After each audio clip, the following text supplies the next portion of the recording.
SOAR, 40 Years and Beyond.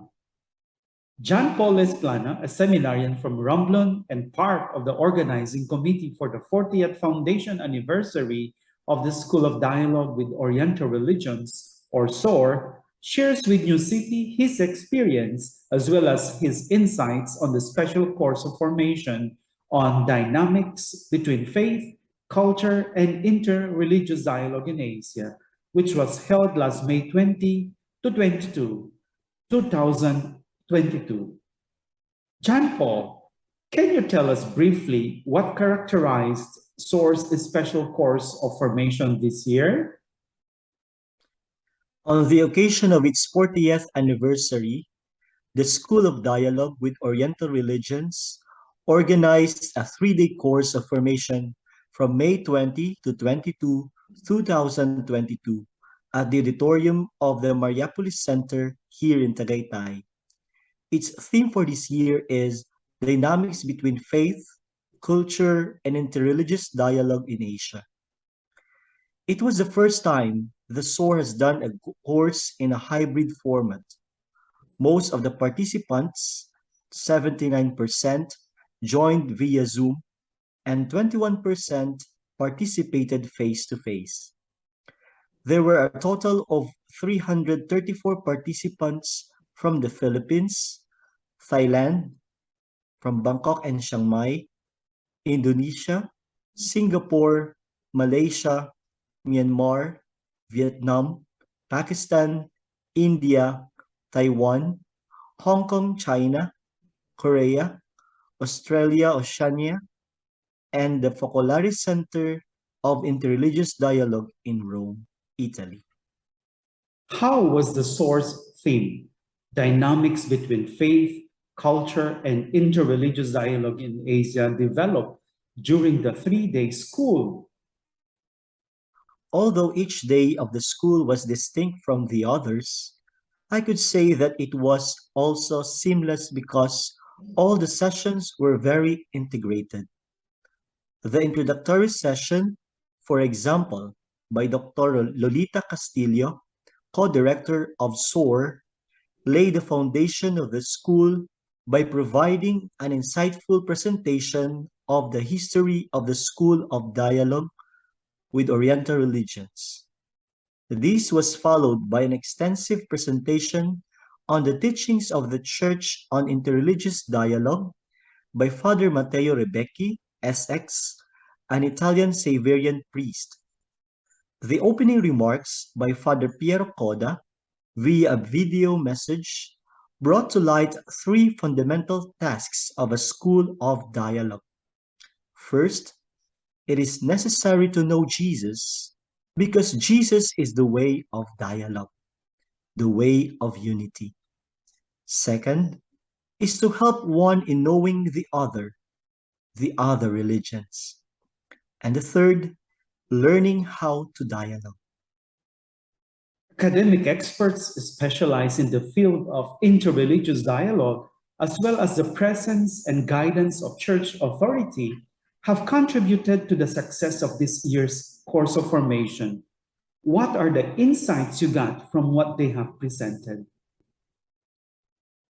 Indeed, experts in interreligious dialogue were present, each contributing to providing the participants with substantial knowledge in the endeavor of doing dialogue.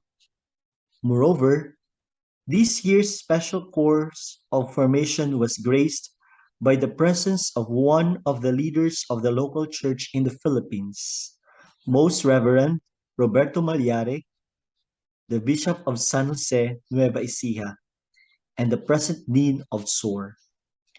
In his opening remarks, he shared the great challenge of living out the unity among other religions and cultures due to the growing influence of individualism and materialism.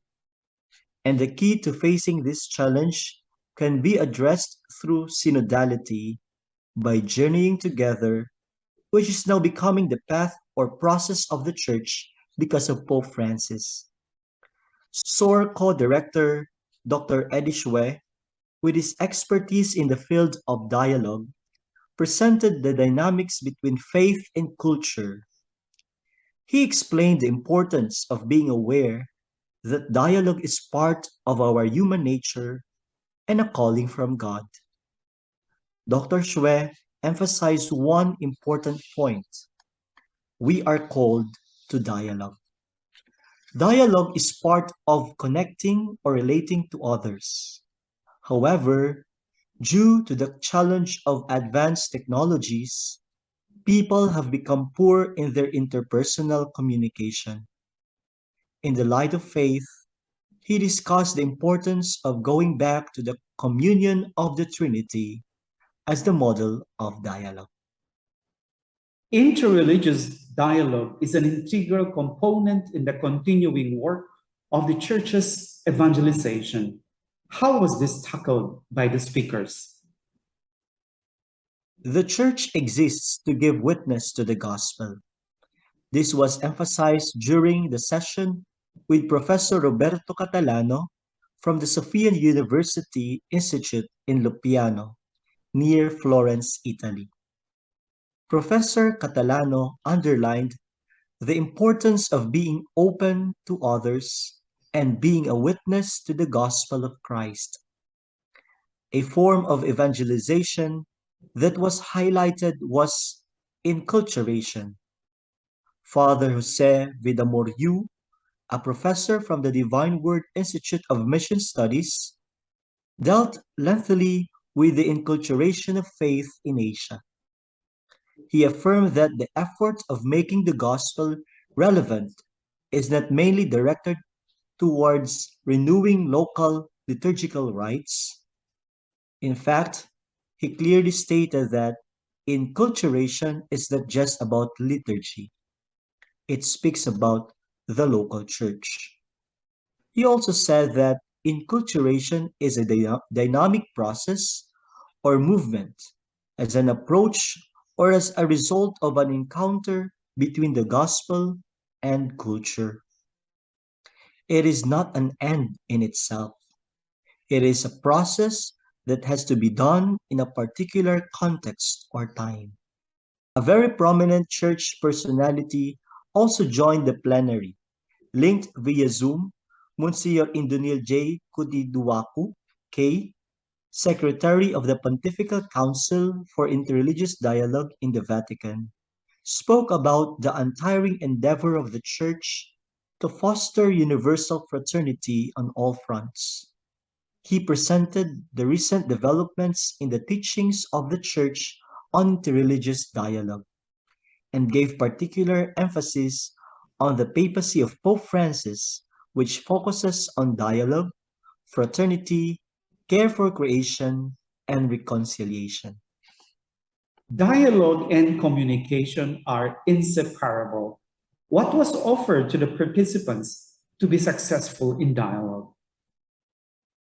On the last day, Ms. Tita Puangco, former CEO of Anchila Enterprise Development Consulting, gave a talk on the usage of language in communication and dialogue.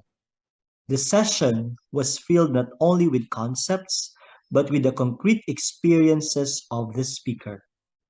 She stressed the importance of being aware of and open to the culture of people of other religions, especially the way they think and communicate. Thus, the spirituality of the Focolare movement enlivened the very mission of SOAR. This was very much clear in the presentation by Dr. Lolita Castillo, co-director of SOAR. She presented how much the mission of SOAR in bringing ahead the work of interreligious dialogue is a concrete expression of the Focolare spirituality of unity. In her talk, she mentioned 5 principles emanating from the charism of unity of Chiara Lubich that have found a shared and enlightened understanding in the dialogue with different religions in Asia. They are God is love, the Word of God, Jesus in the midst, Jesus forsaken, and Mary. As a seminarian, How do you see interreligious dialogue now? What are the significant learnings you bring with you after SOAR's special course this year? I learned that this school is not all about studying books. It is a school of life. Life is all about building a relationship with God and neighbor. The Source mission helps me to form myself to be an agent of dialogue with people of different cultures, traditions, and religions, and to accept them with openness, sincerity, and fraternal charity. Challenges are always part of our journey. These challenges stimulate everyone to really live out the faith in the context of our culture and a relationship with other religions. This means that Christian faith is always active. Yes, dialogue with other religions is a long process, but we all must have commit ourselves, being agents of dialogue, to contribute to the realization of Jesus' prayer that all may be one. Thank you very much, John Paul. Again, this is Romeo Vital from New City Press.